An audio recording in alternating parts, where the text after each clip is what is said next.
Manny, we're back at the Amelia River Club for Werks Reunion, Amelia Island edition. And there's no hiding the fact that it rained. Just Not a little whole lot. bit. You still got your rain boots on, and I have my boots on, but it didn't hurt the crowd any at all. People are smiling, having a lot of fun. Cars are out. We had over 170 judged cars and only 8 canceled, which says a lot. That's incredible. It's a hardy bunch. Rain does not scare Porsche people away. Everything from Carrera RSs, the singers, were out here in the rain. Hey, it's not raining. You guys come out to the event. It's incredible. No rain, sunshine. This is Florida. We rock and roll. Porsches rule. Come on out. Be sure to log into your YouTube account, subscribe to our channel, and turn on notifications so you don't miss a video. So without further ado, let's take a look at some cars.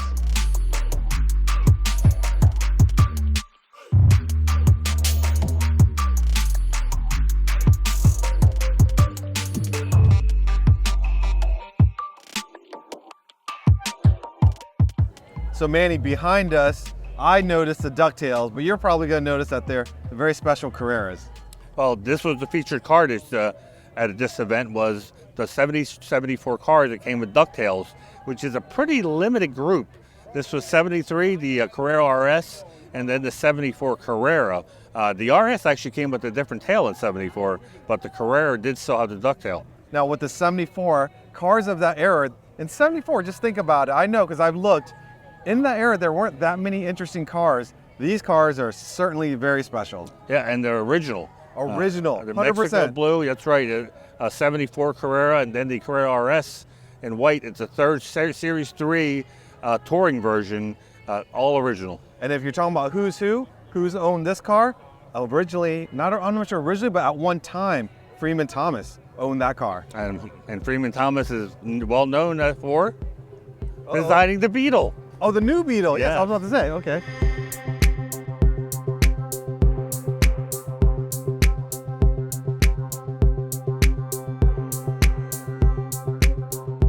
So Manny, this was one of the very first cars that parked on the field when we were setting up. And of course I noticed it was a Speedster, but my eye directly went to what looks to be a bullet hole. And it did to me as well. So this morning I ran into him and I asked the owner, I said, so is this a bullet hole? And he said, yes, it was. Nothing about a jilted lover or anything or bank robbery. This car was left to rot in the woods in Wisconsin and they were using it as target practice. And he actually showed me inside the fuel tank, there's a ricochet where another bullet ricocheted. It went through the fender. So this poor car was target practice. It was given to the guy who was asking about it. And the previous owner said, you can have the car. You could buy it, got to buy the gearbox though, because I had that refurbished and that cost a whopping $250. Oh my back, goodness. I think it's 71. So he fixed it up as best as you can because these cars weren't worth a lot back then. Right. He went racing with it, installed things like plexiglass windows instead of the regular plastic windows that it came with. It was hopped up the engine with it. It put disc brakes on it. It was a car that no one thought they'd be $500,000 car at some point. So it was something that you just used. It was the entry-level Porsche. And today, for it to be sitting here, I mean, it's a Speedster, so it's special, but it has such a unique story. This is the kind of stuff. And the owner treats it so like it's just it had no cover on it. When it started to rain, he didn't rush to cover it up or whatnot. He left it as it is, put the plexiglass windows in, and he's good to go. I love it, love it, love it. More cars, let's go.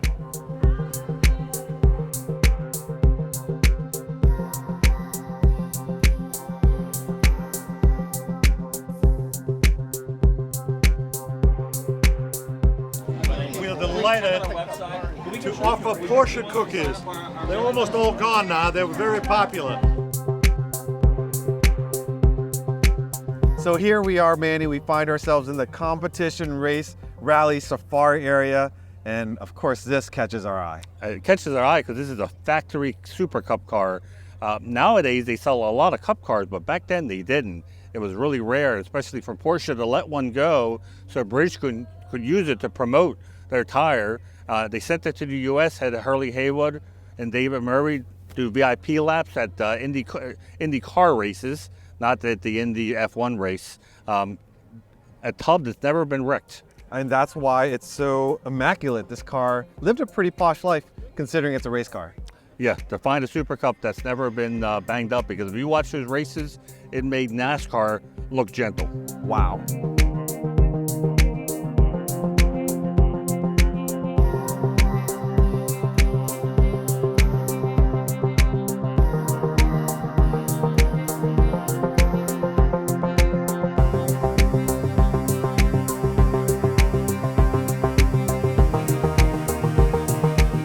So Manny, this is familiar in a lot of ways, but then also not familiar, especially I've never heard of this name. So you're getting a lots going on here. It's a well, easy stuff. Orange nose, because it was raced in the Netherlands. Max Verstappen fans will immediately know what this means. Orange, yeah, the Orange Army. So this car was made by a company called APAL, who also made like dune buggies, fiberglass dune buggies. So the whole like body's Myers-Briggs. fiberglass. Exactly, whole body's fiberglass. They had the molds to the Abarth Carrera GTL, which was a limited production run with Porsche. Used Abarth to build the bodies. It's a little longer though, which made it handle better because they used the floor pan of a Beetle.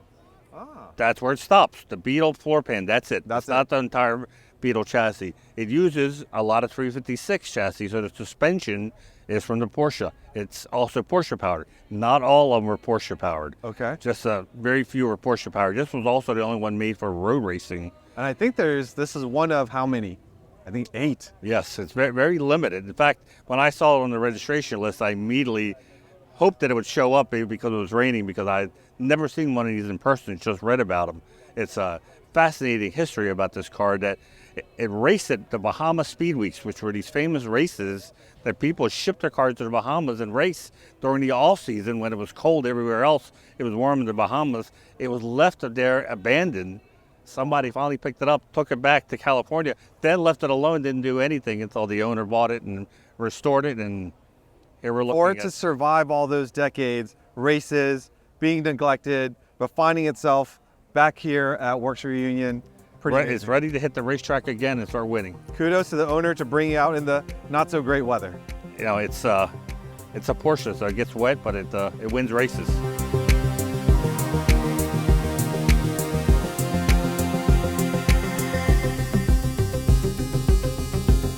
All right, Manny, now you're just teasing me, bringing me to all these 356s. What are you doing to me?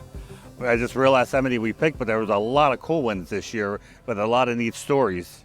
This one here obviously looks amazing with some very unique features to it. Well, you know, it says Speedster D on the side, and Porsche never made a Speedster Yeah, D. I never knew that existed. But what Porsche did make in 1959 was a Convertible D, the D Mendrals, who was the body maker.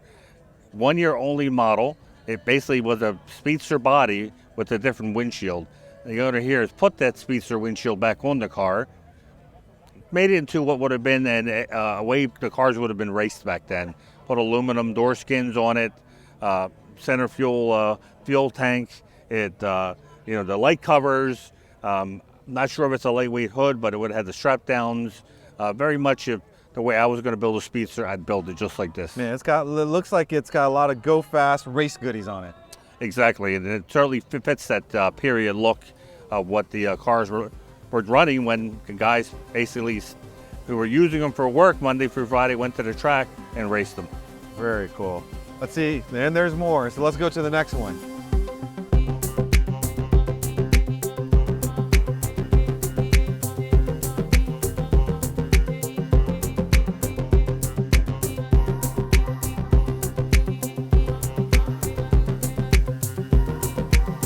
Now I gotta be honest with you, Manny, of all the 356s in this row, I think this one calls out to me the most because it looks like it's being enjoyed, being driven. I love the tagline, seize the road, enjoy the journey. So a few months ago, as you know, we interviewed someone who ran a 911 SC at the Carrera Panamericana. It's a race they did in the 50s for a few years, and Porsche did very well in this Carrera Panamericana. They revived it, and more modern cars can run as well as the older cars. This is a 53 they built just for this race. So it has a lot of safety features in it.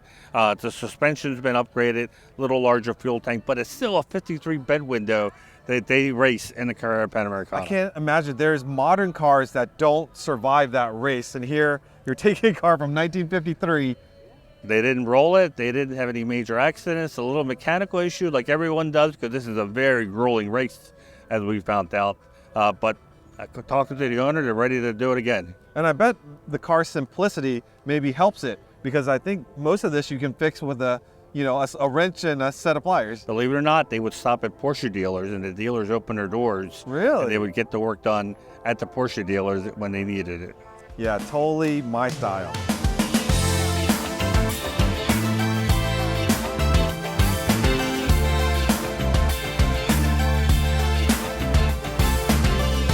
So this has pretty much been our weekend experience here at Amelia Island, but underneath you can see that there is a very special car here, and I'm going to start with this little mirror. So this is like a tribute car.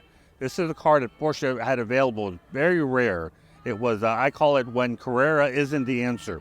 So of course they were racing the Carreras, the 4-cam engine, but that necessarily wasn't the case for all races, especially rallies. Rallies, you wanted something lightweight and nimble, and the regular pushrod engine was lighter weight than the Carrera engine.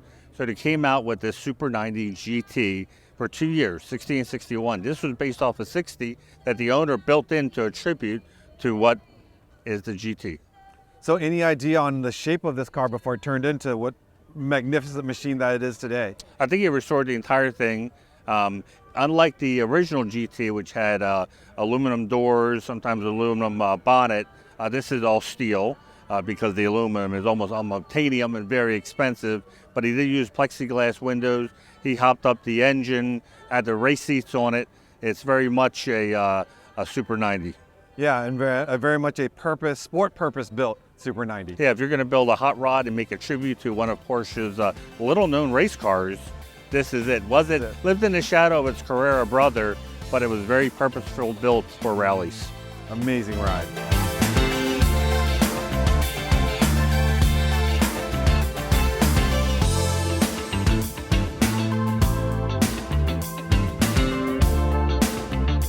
Now, Manny, this car is amazing. I'm not even going to try to pronounce it in the German pronunciation, but this is copper brown metallic. Oh, I thought you were going to try the German. No. No, okay. Not on camera, at least. You should have, because this is a Euro model car, not a US model, which makes it even more special. Now, I hear it's made a couple of trips back and forth across the Atlantic. Exactly. It has led a very storied life, but what brought my attention to it was it's such an original car, which is hard to find with the early 928s because their prices at one point dropped quite a bit, and people were putting S-wings on them and just treating them badly, if you will.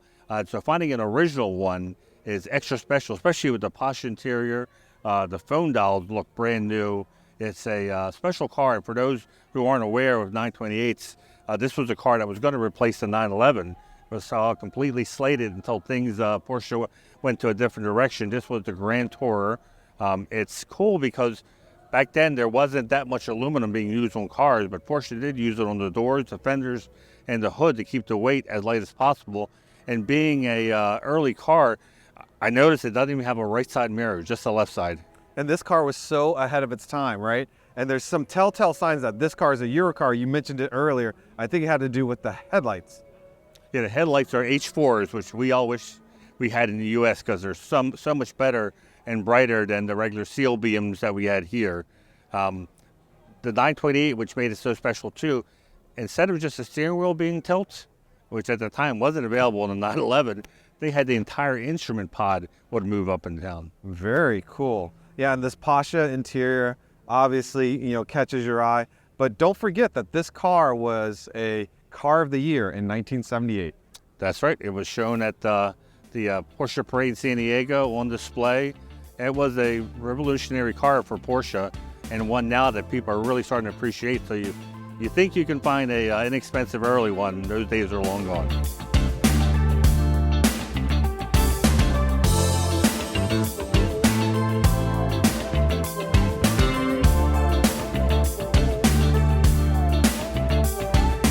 For those of you that are Unstock fans, allow me to introduce you to Grimace. Grimace's story is really when life gives you lemons, you make Lemonade. Lemonade, because this car was actually a vandalism target. It was originally a black car. Now it's this beautiful VW Violet, I believe it is. And it's just got some really tasteful mods, and I think you might see some of the inspiration in this car, Manny. Yeah, this is looks like the hood comes from, or at least inspired by the Turbo RS, which is a model the U.S. never got. We wish we did, because it was the ultimate iteration of the 968. But between these Speedline-looking wheels, the stance of the car, it is absolutely perfect. Absolutely. If you come across the back, you see this very aggressive wing, carbon fiber piece here. And it had a very nice exhaust tone coming out of that pipe when it pulled in. Yeah, this is the way that if I had a 968, I think I would modify it just like this. Very nicely done. All right, Manny, let's leave the transaxle area and head over to Porsche's display. They brought another something purple. And purple's the theme on this side of the field, I guess. Yeah, and it says electrify now, so obviously this year their big message is the new Taycan and of course the new Macan EV. Now looky here, and Porsche Classic brought out some hardware. We've got this gorgeous looking 996 Turbo and a 993 Cabriolet. They've got all of their unique items that they're offering for watches, and they have this passport, Porsche Passport, that you can get a digital stamp to win all sorts of cool prizes. So it's great to have them support us here at Werks Reunion. Hey, Manny, check out over there. We've got the 914.6 GT that we did. Yeah, that's the one we did with Bob Miller. And if you haven't seen the in-car part of that video, that alone is worth watching it, because the sound of Bob driving this on the street is just incredible how loud that car was. And let's go to what many will consider the GOAT. Yeah, and kudos to the owner who didn't even hesitate, since he says he drives it everywhere. The fact it was going to be rain, he did not even think twice about it. To him, he said it's a car meant to be driven. And so he brought this special blue 918 Spyder. Now the 918 Spyder, when it came out, it did shake up the automotive world, being a internal combustion and hybrid combo. But you and I know initially it wasn't like a sold out situation. No, they were competing against Ferrari and McLaren for the customer's money. So the customer had three big choices, plus even the Bugatti, which made things difficult. So it wasn't an instant sales success. And they were nervous at some point they would sell all 918 copies. Now, of course, everyone says, well, duh, who would buy this car because it's so valuable? But yeah, after kudos to the people who were smart enough to buy one. And it was such a special car how they developed it, with the exhaust coming out from the top. Originally, we saw the prototype, the exhausts were coming out from the side. They had to move that because we knew that would never get passed. Well, we never thought they would run the exhaust through the top. We thought maybe for the rear like the Carrera GT, but they took Formula One technology and said, let's minimize the tube and let's do it right from the front. I would have bet my house that never would have gone past NHTSA and DOT. No, they had to work on making sure that's why it's black around there, because they didn't want to show any exhaust soot or it get dirty. It was quite a feat of engineering. Now, Manny, you've had the opportunity to drive a 918 Spyder, I believe, on track. Yeah, so when they brought us out on track, they started on electric mode, so it feels like you're driving an electric golf cart. It's so quiet, and then they tell you to switch to the race mode, and you hit the gas pedal, and everything goes full throttle. You're using the hybrid power and the ice power, and it's an incredible ride. A little different than brake feel because you're using that regenerating brake system, but after you get used to it, it's feels like you're driving a Grand Touring prototype car. It's very flat. Well, folks, there's so many cars, we could probably go on for another hour, but you're just gonna have to get on a plane or drive yourself to Werks Reunion Amelia next year to experience this for yourself. Manny, thanks for taking a tour with me, and those are just a few samples of the amazing cars that you'll find here at Werks Reunion Amelia.